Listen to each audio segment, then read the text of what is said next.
The United States military finally changing course, agreeing to give the veterans who survived the terror attack at Fort Hood both the Purple Heart for bravery and the benefits that come with it. They have waited 5 long years for this, and retired Staff Sergeant Sean Manning says it is about time. We want to thank him for joining us for the first time since that final announcement there about the benefits. Sergeant, thanks for joining us today.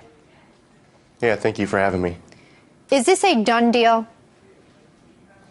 I mean, I hope so. Obviously, it's never a done deal until it's actually done.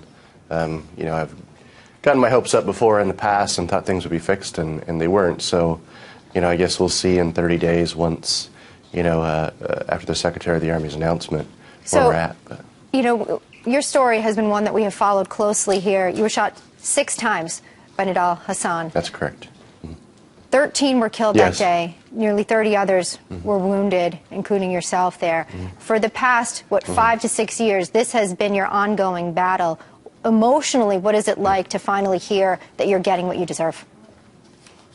It's a sense of relief. I mean, it's a sense of, you know, hopefully I'll be able to start putting this behind me and not have to worry about the next fight or the next push to try to get things fixed. You know, the last time that we spoke, you had been awarded the Purple Heart. The benefits weren't so clearly defined yet. Practically speaking, for those at home, what does that mean to have the benefits go along with this?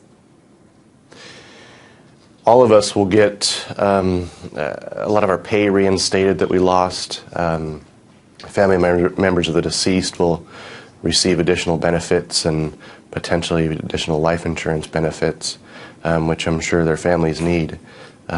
You know, obviously never replaces someone they lost, but, you know, it helps their family that's left behind. So. Absolutely. You know, is there part of you, Sergeant, that feels after all that you've been through and in an administration that for too long claimed that this was workplace violence, that this day was too long to wait for, that you spent 5 years fighting this? Is there part of you that still feels that, or is it fully behind you? There definitely is part of me that feels that. I mean,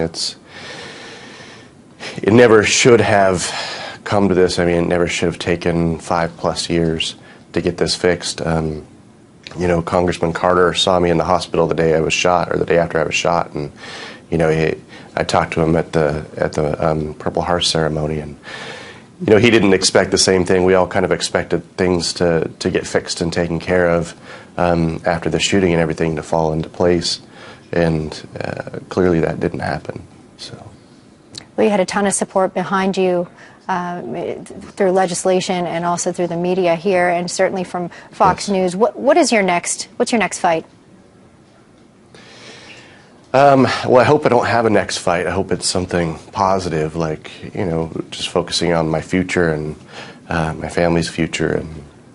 And, you know, obviously I'm still always going to stay close with the victims or the survivors of the shooting, and, you know, we'll try to get together and do things.